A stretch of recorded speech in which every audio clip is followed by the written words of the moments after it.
מכיוון שיש לנו כהן, אז ננצל להגיד את ההלכות של איך הציבור צריך להתנהג בשעת ברכת כהנים.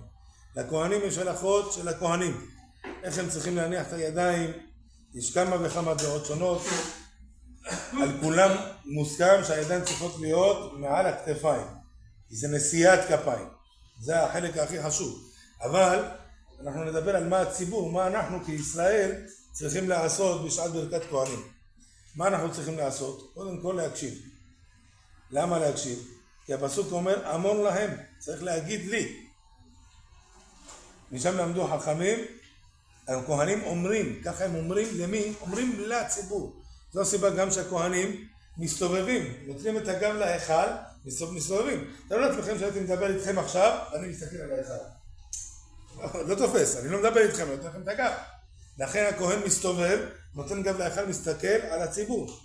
גם אנחנו צריכים מה לעשות? להסתכל על הכהנים. לכן מי שיושב, עומד בצדי הבית כנסת, הוא עומד שם בצד השני, הוא צריך להסתובב עם הפנים לכהן. אם הוא נמצא בפרונט, מקדימה, אז הוא לא צריך להסתובב. למה? כי הוא מסתכל כלפי הכהן. אבל אם הוא בצדדים, מי שבצדדים, רחוק מהכהן, צריך להסתובב שהפנים שלו יהיו כנגד הכהן. מרוקאים ככה נוהגים, שהאבא שם את הטלית על ראש הבן כשעושים ברכת כהנים. חיפשתי וחיטטתי אחר המנהג הזה, אני לא מרוקאי.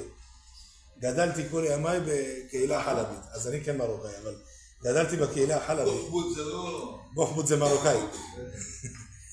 למעשה, גדלתי בקהילה חלבית, ואני הייתי היחיד, שאבא שלי היה בא שם לי את הטלית על הראש. אז חיפשתי במנהגים איפה זה כתוב. לא מצאתי את זה כתוב, לפני תקופה קצרה מצאתי את זה באיזה ספר, אבל מקור למנהג לא מצאתי. מה שאבא שלי הסביר לי, הוא אומר, תשמע, ככה קיבלנו, ככה אנחנו שומרים על הילד של ברכת כהנים, הוא יעמוד ישר עם הפנים לכהן. עכשיו מה קורה היום בימינו? הרחיבו את המנהג ועשו מזה קרקס. למה?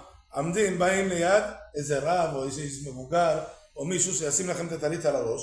עכשיו מה קורה? האיש המבוגר הזה הוא מסתכל כלפי הכהן, ועומדים מסביבו 5 אנשים וכולם מסתכלים אחורה, כולם מפנים את הגב לכהן. במקום לקבל את הברכה הם מפנים את הגב, הם מפסידים את הברכה. אבל הוא שם את הטלית על הראש, יפה כל הכבוד.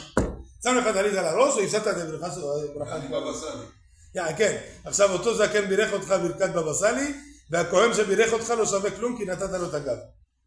לכן מה צריך לעשות זה לעמוד ישר עם הפנים לכהן. אתה רוצה שמישהו ישים טלית על הראש שלך? אין בעיה, שישים את כל הטלית על הראש, אבל תמשיך